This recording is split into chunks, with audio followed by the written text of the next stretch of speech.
Presentamos A Fondo con José Ignacio Beteta. Análisis económico, análisis político en A Fondo.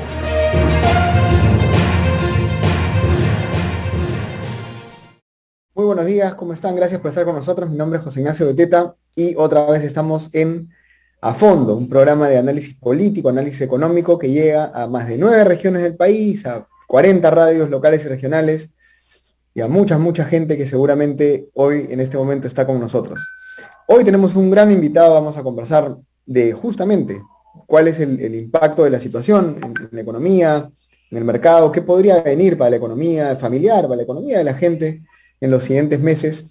Tenemos con nosotros al ex ministro de Economía, Luis Miguel Castilla. Luis Miguel, ¿cómo estás? Buenos días. ¿Qué tal, José Ignacio? Gracias por la invitación. Gracias a ti por estar con nosotros. Y esa es la primera pregunta. ¿Este ruido político, esta situación de inestabilidad, afecta o no afecta a nuestros bolsillos? Vamos a ponerlo así en términos coloquiales.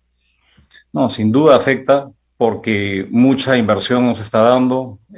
Ante la incertidumbre, la gente decide postergar decisiones de consumo. Si alguien está pensando en tomar una hipoteca, lo piensa dos veces. Si es que un banco está por dar un crédito y duda sobre las condiciones que van a existir de acá a unos meses, posterga esa decisión.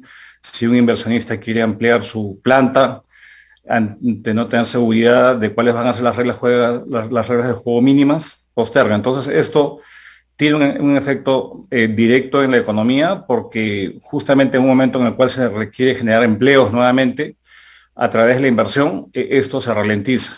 Esto ocurre cada 5 años, cada vez que tenemos proceso electoral, pero con el nivel de incertidumbre que tenemos, se ve exacerbada esta parálisis y está pasando factura definitivamente a la economía. A esa pregunta es un poco más ya específica, digamos, y te voy a pedir una apreciación en la medida en que puedas, evidentemente, darla, pero ¿es la incertidumbre del ruido, como tú dices, de cada elección, que siempre ocurre, hay un poco de parálisis institucional, entre comillas, o es el temor a las propuestas, a las ideas, a esta especie de radicalismo del señor Castillo, que sería pues probablemente el presidente que nos toque en los siguientes 5 años, ¿no? Yo creo que a diferencia de otros procesos electorales, acá hay un doble efecto adicional, ¿no? Uno es que ya a estas alturas tendríamos que saber quién es el nuevo presidente. Han pasado más de 2 semanas y no lo sabemos. Y también hay dudas sobre la legitimidad del siguiente presidente. Entonces, eso es un tema muy importante. Y lo que mencionas, evidentemente, es de fuerte preocupación.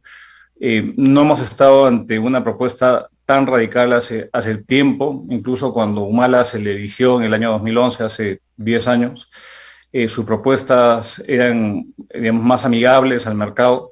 En esta vez se pretende cambiar elementos importantes de la economía. Si bien había una moderación, digamos, las últimas semanas, a través del señor Franque, que es el vocero económico del señor Castillo, igual lo que se pretende es cambiar el modelo económico y de una economía social de mercado a una economía mixta. Digamos, ¿qué significa esto? Que el sector público tenga un rol mucho más preponderante. Se plantea gravar al sector de la minería, se pretende tener una posición mucho más dominante en el sector de energía y intervenciones públicas mucho más, digamos, activas en algunos sectores. Pero quizás lo más preocupante y lo que añade a este nivel de incertidumbre es que se quiere tener una nueva constitución y no se tiene claridad cuál es el objetivo de esa nueva constitución. Y en particular, si uno analiza los cambios que se pretenden en el capítulo económico, uno diría, bueno, los problemas van por ahí, se va a resolver la falta de servicios básicos a la población cambiando el rol subsidiario del Estado, cambiando el trato, digamos, que existe igual hacia la inversión extranjera o la inversión doméstica, en fin, una serie de elementos que es lo que más preocupa, ¿no? Un cambio de las reglas del juego y ante la incertidumbre, obviamente el efecto es mucho mayor en términos de parálisis de inversión y de decisiones de los actores económicos a nivel nacional. Ahondando más, dando un paso más, yendo de lo general a lo particular. Hay un tema que a veces la gente no entiende, la ciudadanía no entiende, porque claro, estos temas económicos no son fáciles, ¿no? Una de las cosas de las que habla y que o sea, no lo ha dejado de mencionar. Además, el señor Castillo, alguno de sus voceros, es la revisión de contratos, ¿no? Entonces, dice, pues el pueblo va a revisar los contratos, pues si el pueblo lo dice, revisaremos los contratos, ¿no? Y a veces la ciudadanía, la población, lo primero que piensan es, bueno, esto es problema de las grandes empresas. Entonces que las grandes empresas se lo arreglen, ¿no? Porque son ricos, millonarios, entonces esos no tienen problemas, ¿no? Hay una pequeña como idea que está metida en la cabeza de la gente. Y la segunda es, bueno, pues que se revisen los contratos, seguramente pueden pagar más, ¿no? Y entonces, con estas dos ideas, que son ideas que a veces la población tiene, esta propuesta de revisar contratos no se ve tan mal. ¿Por qué son importantes los contratos en la economía, Luis Miguel, como principio, digamos, de cualquier modelo de desarrollo, ¿no? Bueno, a ver, demos un par de ejemplos para ver que esto no solamente son las grandes empresas. Si usted está alquilando una casa a un precio determinado y el dueño dice, ¿sabes qué? No, vamos a cambiarlo, voy a duplicarte la renta, el alquiler. Ese es un contrato entre privados que se puede revisar. O si yo soy una entidad financiera y te da un préstamo a 5 años a una tasa, te digo, no, quiero que me lo pagues en 2 años a una tasa distinta. Esos son contratos entre privados. Entonces, la importancia de la revisión de contratos y en particular la seguridad jurídica que deben tener los contratos es un aspecto fundamental para el desarrollo de una economía, no solamente la gran economía de las empresas mineras o las empresas transnacionales, sino también la economía, digamos, de las personas de a pie, que tienen préstamos, que alquilan inmuebles, que tienen contratos entre privados. Entonces, la Constitución justamente para darle seguridad jurídica a los actores económicos es que le da una protección constitucional. Una ley no puede variar el contrato entre las partes privadas. Eso no se puede hacer. Porque cuando eso ocurre, se pierde un activo que es muy importante, que es la predictibilidad y la seguridad jurídica en un país. Si vemos países que han hecho cambios unilaterales a sus contratos, Argentina, Venezuela, lo que acaban son, digamos, o sea, ahuyenta, digamos, la inversión, evidentemente, pero también son países que ya dejan de ser creíbles, no se les presta recursos y acaban estando aislados del resto del mundo. Y esto es muy grave porque un país requiere del financiamiento externo, y se requieren de reglas mínimas esenciales. Un país requiere manejarse a través del crédito, pero ¿qué entidad financiera va a prestar recursos si no tiene ninguna certeza que le van a repagar? Porque a lo mejor sale una ley y dice, no, te condono los préstamos. Es lo mismo, es lo mismo. Esto es un tema que es quizá lo más sensible, porque cuando uno habla del rol subsidiario, por ejemplo, bueno, ahí es crear una empresa pública, y tenemos empresas públicas y bueno, lo hay y capaz no sea el mejor uso de los recursos, los escasos recursos públicos que tenemos, el pago de los impuestos a los contribuyentes. Pero cuando se habla de la seguridad jurídica y el respeto a los contratos, es un factor esencial que no solamente afecta la vida de los grandotes, sino afecta la vida de todos los ciudadanos, potencialmente. De acuerdo, no, muy bien explicado. Hay una parte de la población que ahora, por ejemplo,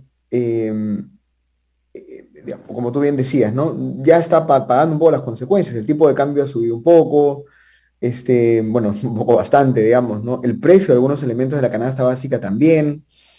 Yo creo que todavía no, pero los bancos, si se da una situación en la que Pedro Castillo es presidente y no da buenas señales, quizás al inicio no, pero luego van a empezar a ajustar un poco, ¿no es cierto?, la posibilidad de dar créditos a empresas justamente para inversión, para proyectos. Pero, ¿qué esperarías tú? ¿Cuál debería ser el escenario? Vamos a ponernos en el escenario ideal. Imaginémonos ya que el señor Pedro Castillo es presidente, si quieres planteemos el escenario de la señora Keiko Fujimori también, pero en estos dos escenarios, más allá de si nos gustan o no, ¿qué es bueno para la economía peruana? ¿Qué señales debería dar las autoridades políticas, el gobierno entrante? Yo creo que una señal clave es que uno que se dedique a acabar de vacunar a la población, yo creo que eso es central porque sin vacuna estamos bajo una espada de Damocles y de hecho ya empezó, eso es positivo, ya empezó y está yendo buen paso, entonces no interrumpir eso que nos afecta a todos, sin excepción. Y lo segundo es pensar de que nuestro país lo que tiene es un gran problema de empleo. Se han perdido más de 2 millones de empleos y esto no se resuelve a través de la retórica o a través de, digamos, de planes grandilocuentes. Y mantener algo que es bien importante, José Ignacio, que es la estabilidad macroeconómica. Nos ha costado, creo que sangre, sudor y lágrimas a mucho tiempo mantener la estabilidad de los precios. Entonces, respetar la autonomía del Banco Central es fundamental y una buena señal sería nombrar a una persona que maneje el Banco Central de manera autónoma. Tenemos un Banco Central que es respetado a nivel internacional y cuyo objetivo es mantener la estabilidad de precios, la inflación baja, y evidentemente sacarnos de la idea la posibilidad de que el Estado vuelva a depender de un financiamiento del Banco Central, de la maquinita. Eso es un factor absolutamente central. Lo otro es que se inhiba, digamos, de estas ideas de nacionalizaciones, que de hecho ya lo han dicho, sino que vea, ok, si yo tengo que dar servicios básicos a la población en salud, en educación, en seguridad, en conectividad, bueno, que comience a hacer eso, porque yo creo que no hay una falta de recursos. Recursos tenemos cada vez menos, pero hay recursos, pero son muy mal administrados. O bien sea porque no financian lo adecuado, o bien sea porque son obras paralizadas, o lamentablemente porque se roba. Digamos, hay mucha corrupción en el país. Entonces yo comenzaría a solucionar esos problemas para efectivamente atender el fastidio y la marginación que sienten muchos, que ven pues de que su vida no mejora y que obviamente cuando vino el shock de la pandemia se precarizó todo y personas que habían dejado la pobreza, estaban entrando a la clase media, boom, regresan a la pobreza. Entonces yo creo que son medidas sensatas que respeten el marco macroeconómico, fiscal, que no sigamos que se plantee un plan o que vamos a expandir el gasto público porque no hace sentido contraerlo ahora, pero un plan que sea creíble y que vamos a restaurar la estabilidad macroeconómica, la fortaleza macroeconómica que la hemos utilizado durante la pandemia. Vamos a comenzar a planear cómo hacemos esto. Y son manejo sensato. Creo que eso ya ayudaría bastante. Y luego, yo creo que muchos de los planes más, digamos, polémicos, necesariamente tienen que pasar por un consenso en el Congreso. Eso es absolutamente necesario que se entienda. No se puede convocar a un cambio en la Constitución si no pasa por las reglas del juego que la Constitución vigente establece, que es una ley del Congreso con unas votaciones calificadas. No se pueden crear impuestos nuevos sin que haya un acuerdo en el Congreso. No se puede denunciar a un tratado de libre comercio que haya sido ratificado por el Congreso sin aprobación del legislativo, como el caso del TLC con Estados Unidos. Y eso implica, obviamente, moderación y buscar llegar a consensos. Ahora, obviamente uno puede decir que el Congreso no es de fiar, el Congreso es populista.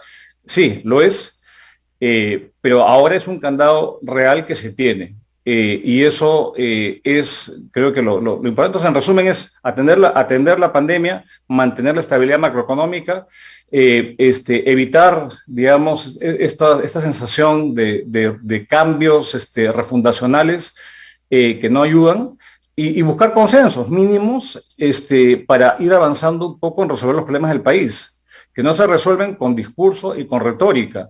Y lo peor, José Ignacio, es una población que se sienta desatendida en sus reclamos de mejorar la calidad de los servicios de educación, de salud. Eso creo que es lo más importante. Y eso pasa por también revisar qué hacen los gobiernos subnacionales. Los gobiernos regionales tienen una gran responsabilidad. Y yo creo que por ahí va la sensatez. Ahora, no sé si eso vaya a ocurrir y va a depender mucho también del equipo económico que acompañe al siguiente presidente de la República. Bueno, de acuerdo, has entrado al tema ya más aterrizado de todos, pues no, que al final, mira, han pasado 2 semanas desde que se dio la segunda vuelta, eh, más de 2 semanas, ¿no? 19 días, y el señor Castillo ha guardado silencio, ¿no? Es interesante porque, claro, no puede tampoco hablar pues de un gobierno, todavía no es presidente, etcétera, etcétera, pero cuando uno piensa en las pocas personas que están haciendo algo de vocería por él, no hay una propuesta, no hay ni siquiera el interés de dar más tranquilidad. Quizás por ahí el señor Pedro Frank, que ha tenido algunas reuniones, en las que ha planteado una visión más moderada, pero luego al día siguiente sale Cerrón y dice que Frank en verdad es un invitado que no tiene nada que ver, se contradicen entre sí, es un poco complicado el ambiente.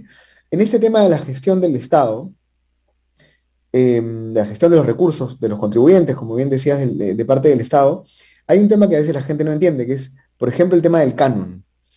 Y quiero que lo expliques rápidamente porque este programa llega a muchas regiones que tienen mucho canon.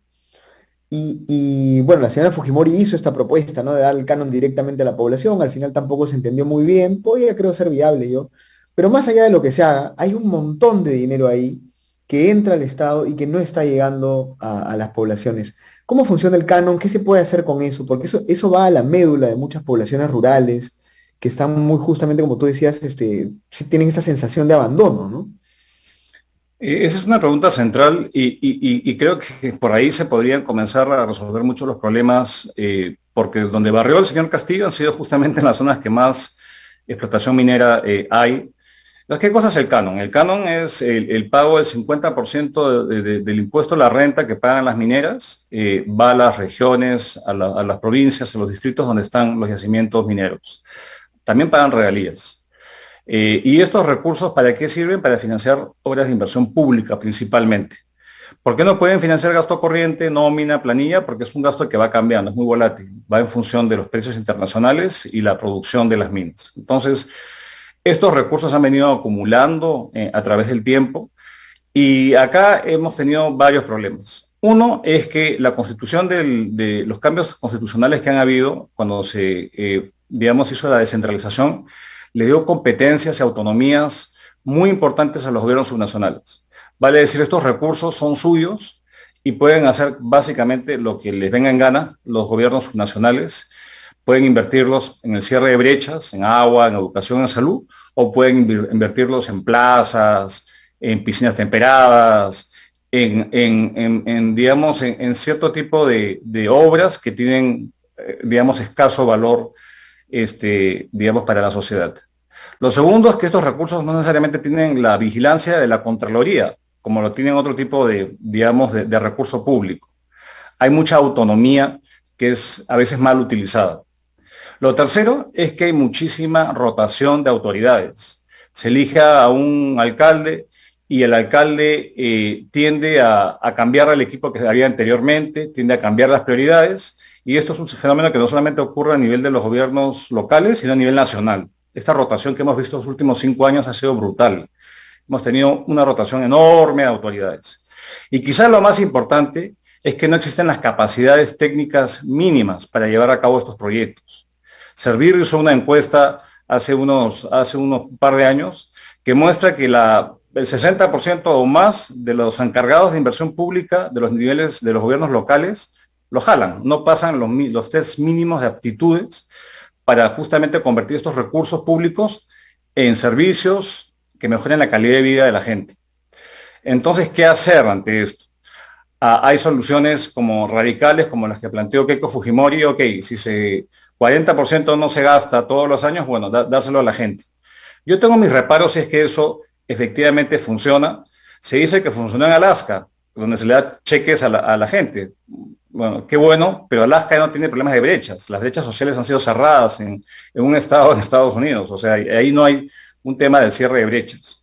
Y también lo que ocurre es que si tú le das plata a una región rica y está al lado de una región pobre o un distrito rico, un pobre, lo que tiende esto es hacer dos cosas. Tiende a atraer a los que no reciben el cheque, se van, digamos, a aquellas zonas que sí lo recibirían.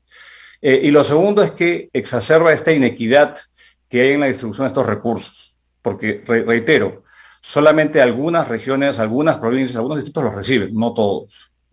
Entonces acá lo que está es la actividad, digamos, del sector privado, que de hecho ha ido avanzando a través de distintos mecanismos como obras por impuestos. Algunas minas han sido muy exitosas, estoy pensando, no sé, en Antamina y en otras que han avanzado mucho en temas educativos y otros. Hay mecanismos nuevos que el Estado ha creado para justamente acelerar el ritmo de ejecución de estos proyectos. Y yo creo que ese es un gran problema que tiene que ver con la gestión de estos recursos. Ahora, nada de lo que hemos hablado tiene que ver con cambio en el capítulo económico de la Constitución? Absolutamente nada.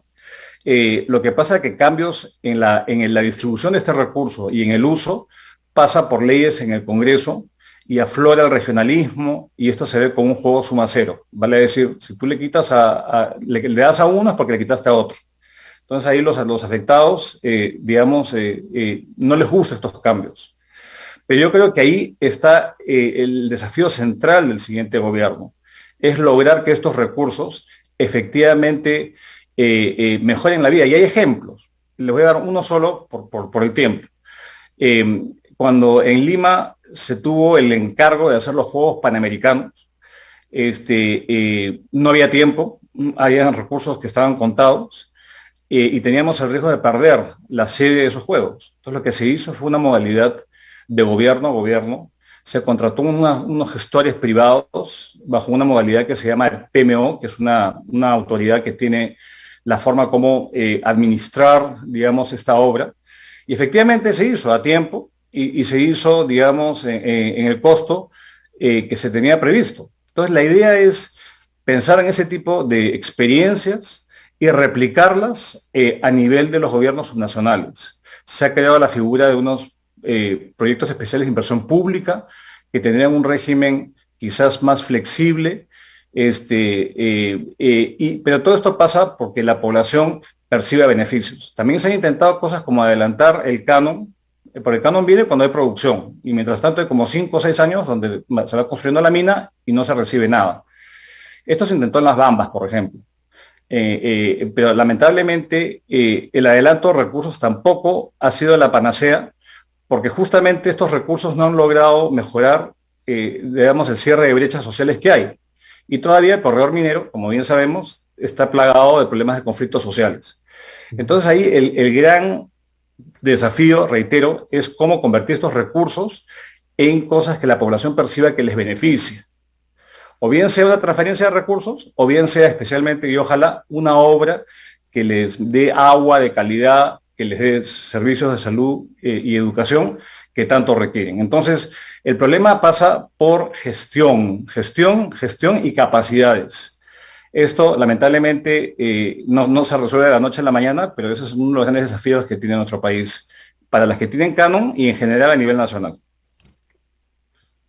Ahora, ya cerrando esto, claro, el problema está en que la plata pasa por el Estado, ¿no?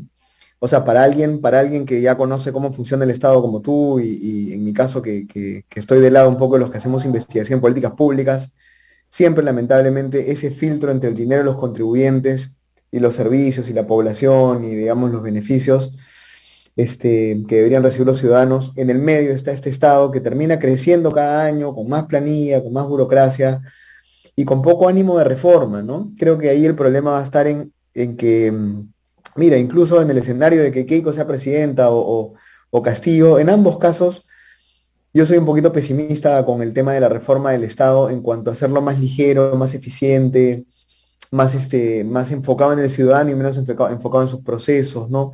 Eliminar regulación que es ociosa. Ese es el elefante en la sala que nadie quiere agarrar, ¿no? Porque sectorialmente ya las normativas se van ajustando, las empresas pues ya se acomodan a la formalidad, pero al final tienes un Estado muy grande, pero poco fuerte, ¿no? Y muy grande y de poco alcance, ¿no? Poco eficiente, ¿no? Tus últimas palabras para cerrar la entrevista, Luis Miguel. A ver, yo creo que estamos ante una disyuntiva. Nunca hemos tenido, digamos, un cambio electoral en una situación de mucha precariedad por la crisis de la pandemia, una crisis social, ética, económica y ahora pues política peor de lo que hemos tenido en un país tan fragmentado. Pero yo creo que lo que requerimos y lo que le pedimos a quienes vayan a gobernarnos es un poquito de estabilidad, porque sin estabilidad no se pueden tomar decisiones y tomar decisiones bajo presión o bajo polarización y calentura, eso no ayuda mucho. Entonces, yo creo que tenemos una serie de objetivos de corto plazo. Para mí los más importantes es el tema de la vacunación nacional y el tema de pensar cómo dar tranquilidad y confianza para que se comience a reactivar la economía, que de hecho ya empezó y tenemos precios positivos de los metales, que puede ser una ventana de oportunidad para justamente acelerar esta recuperación económica. Están los proyectos de inversión dados, digamos, no hay una crisis financiera, la estabilidad financiera se ha garantizado felizmente, hay crédito que estaría disponible. Están todas las condiciones dadas. Lo que se tiene es que tener claridad de qué cosa se tiene que hacer y en particular qué cosa se debe evitar. Yo creo que con un poco de sensatez digamos, y consensos mínimos, que puede sonar algo como ingenuo, se puede avanzar mucho. Pero en este grado de polarización y de zozobra va a ser muy difícil reactivar la economía. Estos desafíos que hablamos son de largo aliento, no se van a resolver ni en 5 ni en 10 años. Pero comenzar efectivamente a tener ese sentido de urgencia y ir resolviéndolos poco a poco, van a ir cambiando, digamos, la situación. Y lo peor que podemos hacer es olvidarnos que ya hemos intentado estrategias fallidas, estatistas, que lo que hacen es retroceso y quienes más pagan es la gente más pobre. Ya eso ya pasamos. Ojalá que aprendamos la lección y con una última idea es, habría que preguntarnos por qué tenemos 1 millón de migrantes venezolanos en el país. Ellos han escapado justamente estas recetas de retroceso que se han optado en países como Venezuela y eso no lo queremos para nuestro país. Tenemos muchos problemas, pero no se resuelven a través de modelos fallidos como un estatismo, digamos, a ultranza y no respetando cosas básicas como la seguridad jurídica, como comentamos anteriormente. Así que nada, ver la experiencia y preguntarle a los venezolanos por qué están acá. Yo creo que eso nos va a dar mucha idea y exigirle a nuestras autoridades que sean consecuentes con los avances de los últimos años. Clarísimo. Muchas gracias, Luis Miguel, por estar con nosotros. Y gracias a todos también por haber estado en este programa. Aquí lo damos por culminado. Nos vemos el lunes. Con nosotros será este lunes. Soy José Ignacio Beteta. Hemos estado con Luis Miguel Castilla conversando acerca de la coyuntura y de economía. Gracias por estar con nosotros. Que les vaya bien por casa. Que estén bien de salud. Presentamos A Fondo con José Ignacio Beteta. Análisis económico, análisis político en A Fondo.